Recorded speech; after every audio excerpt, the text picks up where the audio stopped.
Hey guys, it's Paul and Jang. So this video is going to be on selling NFTs.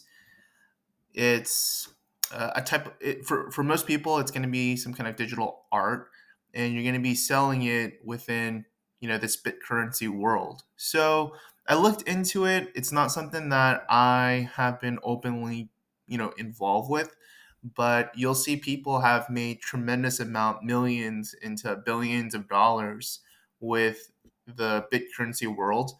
And this is a developing market.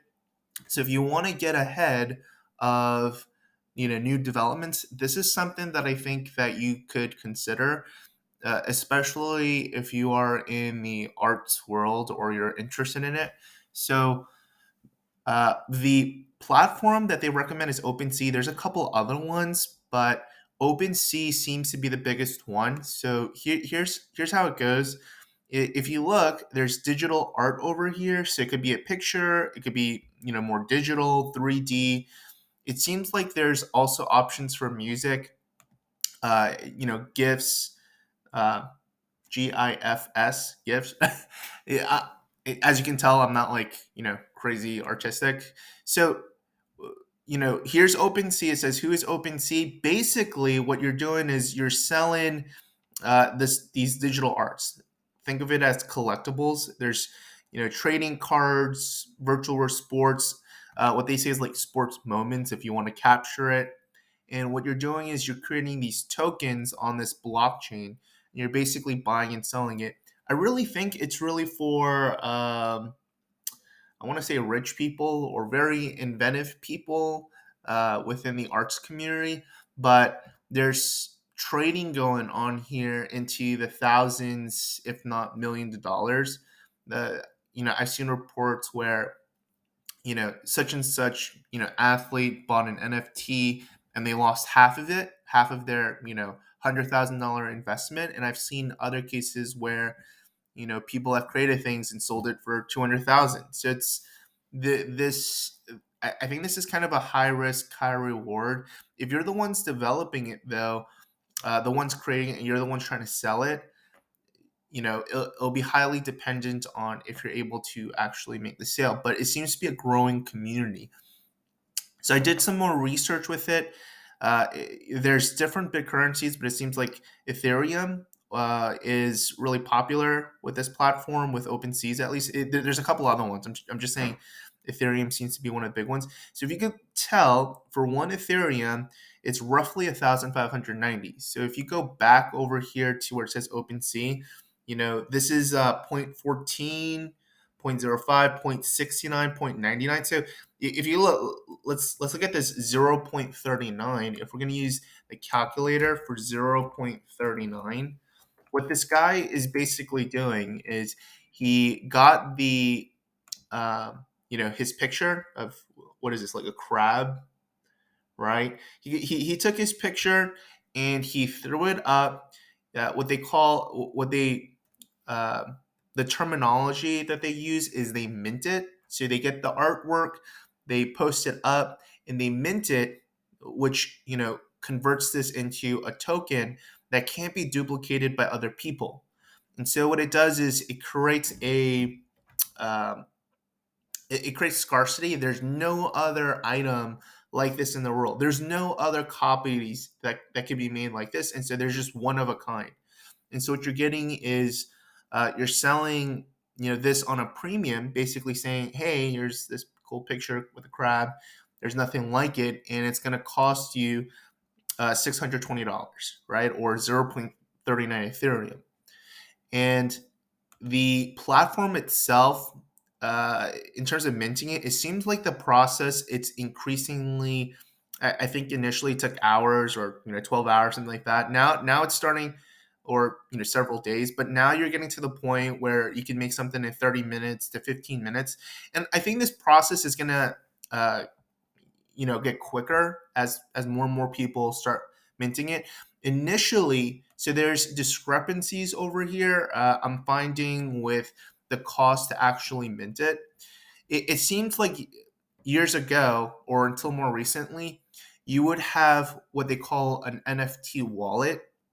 So you'd be on a platform, like Coinbase get connected with OpenSeas, you'd have a wallet with Ethereum or whatever big currency you would have, and you would have to basically pay the fees with that currency. So if I was gonna, have a digital product like this, this house, and I took a picture of it and I uploaded it, I would have to pay a fee to, of whatever Ethereum to mint it and make it into a token. It seems like OpenSea and a couple of the other platforms have changed their model, I think, to increase, um, you know, more listings, more graphics and more art and all varieties of that form, music and such.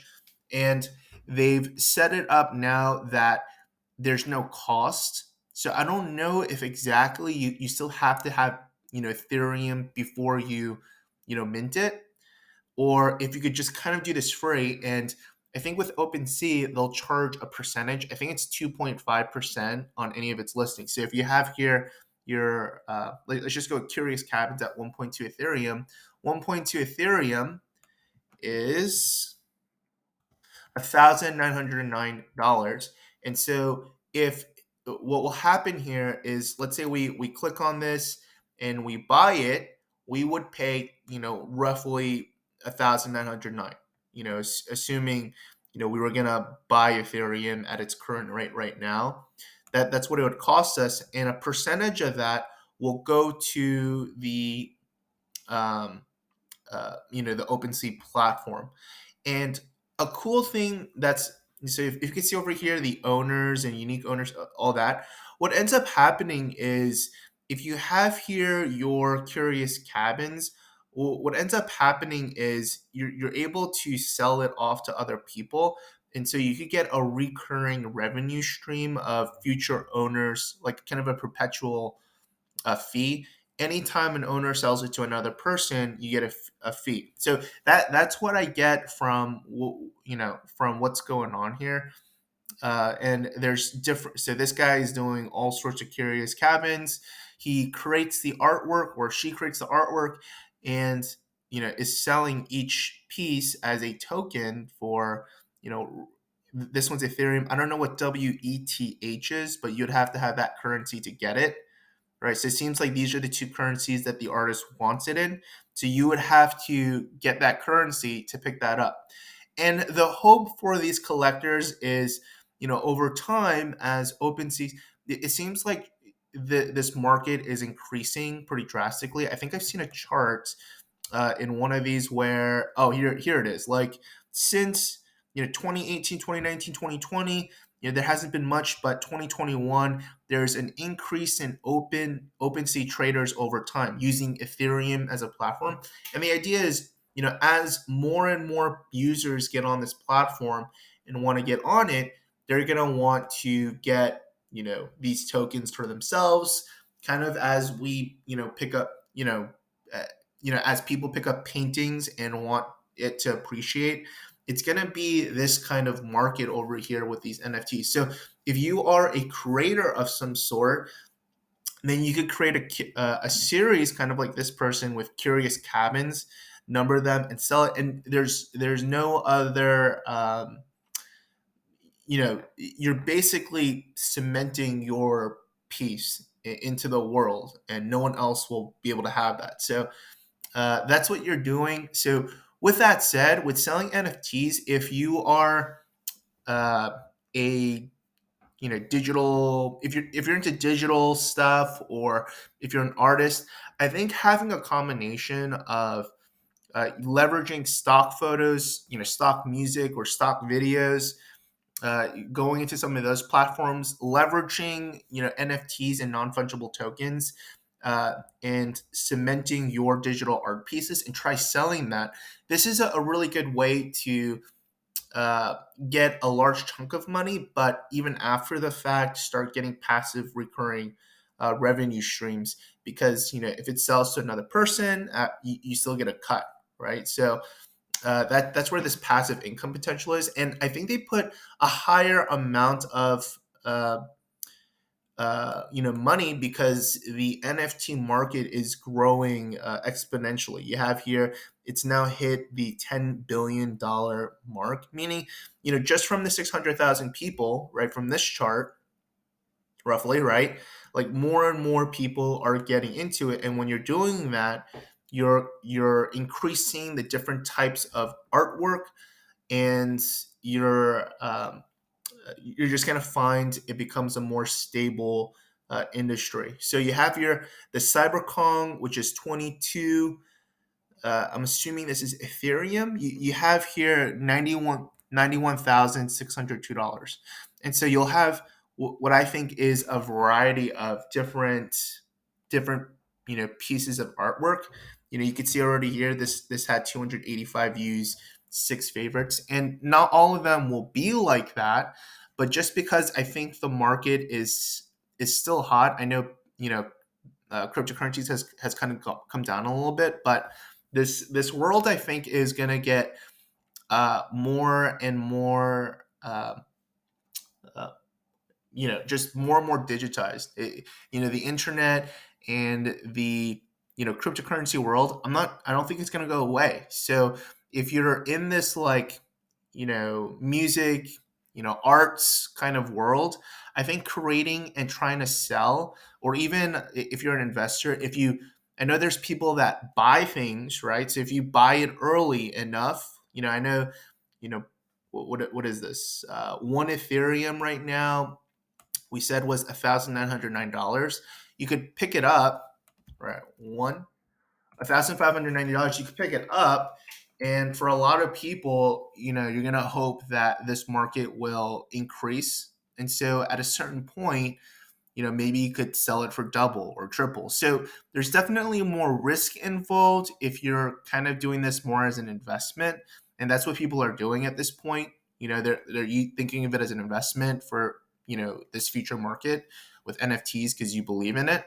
But for creators though, where that's not the case, I think it's a pretty good model. So with selling NFTs, I'm gonna put here. Closer to, I don't know. Okay, let's just say eight. Let's go with eight, because there's like these bigger deals out there, but I think for the most part you're gonna get closer to maybe one Ethereum, and that's a good chunk of cash. But uh, one by itself isn't life changing. So you would have to sell quite a bit to get a livelihood just from that. So risk of money, I would say there's not really a risk of money, especially if you do the open seas, and if they have definitely changed their model where it could do free minting and pay for the listing to sell it. So in that case, this would be closer to a nine, right? There's no risk of money. Your speed to get money, I don't know how quickly your NFTs would sell. The impression I get is the more and more you do this, the more chances that you'll be able to make sales. So if you could develop a following, kind of like this guy with Curious Cabins, and people are just kind of waiting for more and more of your um, items, then it's really good. So this is the total volume over here, 26 Ethereum. You could kind of think, oh, if I have this amount of uh, you know this is 41,361, right? That, so for the whole collection, that's what he's selling it for. So if you create enough pieces like this, then it could be pretty good, right? So if you just keep stacking on it, you find more and more people interested in your artwork. I think it's really good. So I put here, I put a 5 to get to that point. Your time commitment, I think, is pretty good. I gave it a 7. You're creating artwork. It's, for some people that could take a short time, other people could take a longer time.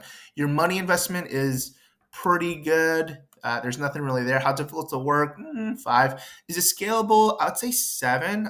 Maybe this is actually higher. I kind of like this. I'm kind of thinking one of the things that you could do is, even like, I'm not an artsy person, but if I could, have someone create art, and I just say, hey, can I, um, I'm making NFTs. I want artwork for this kind of thing, and have them draw it out. You can basically create maybe some series. I'm thinking like, oh, if maybe nature, you have you hire a couple college students to make artwork for you, and you get sole rights, all of it, right? You set it up, contracts, give them a you know chunk of money, $20, $30, $50, and you get all your different pieces and you sell it, on this platform. I think there's something here, right? That makes it a lot more scalable. So if you do something like that, I think it's really good. Um, Interesting. Maybe there's something here. Maybe I'll look into that a little bit more. Is it competitive? I would say not exactly.